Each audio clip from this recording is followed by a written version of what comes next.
Good morning. Happy Tuesday. It's Kitty Boitnut of Boitnut Coaching. And today I have a favor to ask.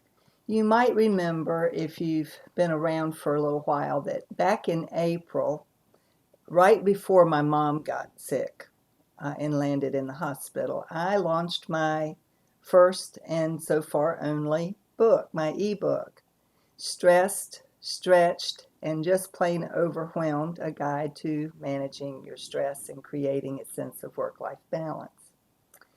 And I was so excited about launching that book the week that I launched it, but I didn't get a chance to do a lot to promote it because, as luck would have it, Mom got sick that very week, and I ended up going home. And again, for those of you who were with me during that particular time, you know that there were a few weeks when I was writing these newsletters, these weekly newsletters from the hospital by her side. And so I didn't have an opportunity to promote the book or to try to get a lot of advanced reviews or even reviews as the book came out.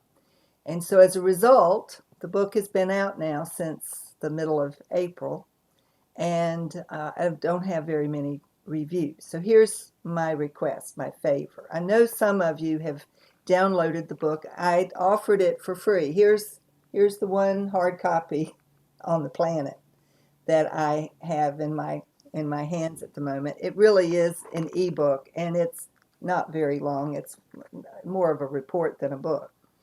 But it's intended to give people something tangible with regard to the 7 specific strategies that one should incorporate into their daily lives and their effort to get a better handle on their stress, whether the stress is coming from work or from home or from both. You know, I talk to people every day who are just feeling overwhelmed with the stress of responsibilities, worries. I work with people who are out of work. I work with people who are working but hate their work and want to be doing something else. I work with people who are in the middle of job searches but don't have a clue as to where to begin, and they need help and they need support and they need encouragement. But first and foremost, they also need to remember to take care of themselves.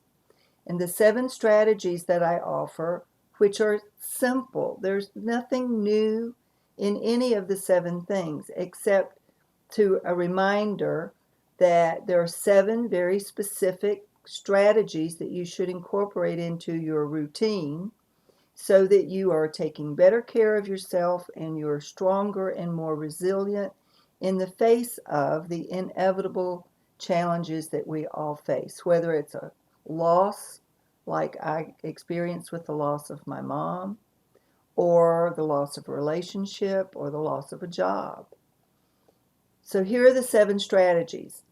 Staying hydrated by drinking plenty of water, getting the rest you need, getting the 6 to 8 hours of sleep that you need every night, uninterrupted, oh, by the way, using melatonin or some other supplement if you need it in order to get the sleep that you need, because your body requires sleep. Sleep is probably the one most underestimated need that we have, because we think we can defer and delay it. And we can't. Our bodies, I mean, we can do it for a little while, but eventually it catches up with us. And the older we get, the more difficult it gets, it seems, because of our hormonal imbalances, to get the sleep that we need, the restful sleep that we need. We need sleep. We need adequate restful sleep. We also need to eat whole foods as opposed to unprocessed foods.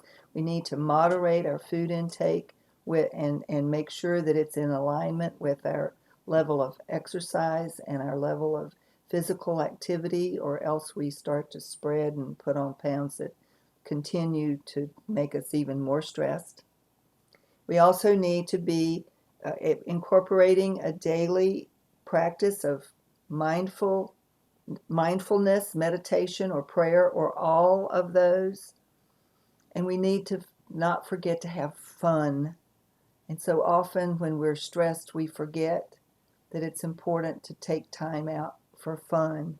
Do something that's totally different from your work, totally out of your normal routine, because your brain needs a break.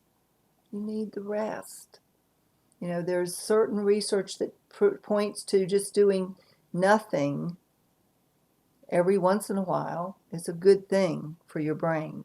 That's why we have some of our more brilliant ideas when we're in the shower, because we're not doing anything else. Our brain is wandering, our mind is wandering, and suddenly we're hit with these brilliant ideas.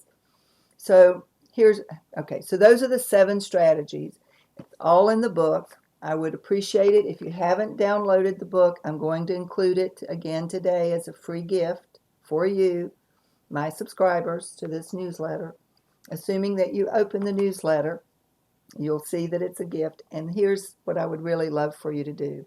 I'll include the link where you can click to go and offer a review of the book. Now, if you hate it, that'll hurt my feelings a little bit, but that's feedback that I need.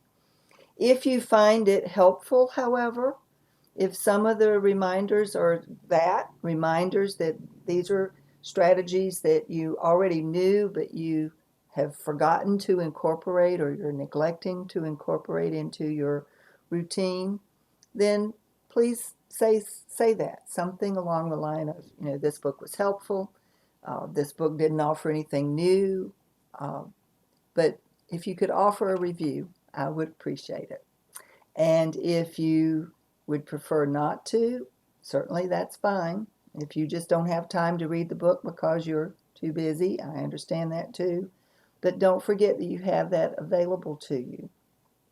And there are times when we all feel stressed, stretched, and just plain overwhelmed. So that's the request for today. Take a look if you haven't read it yet, if you have time. It's only 67 pages. Like I said, it's more of a report than a book. But the information is there, intended to help you to get a better handle on your stress so that you can manage your stress more productively, be more resilient in the face of the challenges that we all face at times in our lives. And if you can squeeze in a few moments to go to Amazon and offer a review, I would really appreciate it. So that's it for today. Have a great week. I'll see you next week.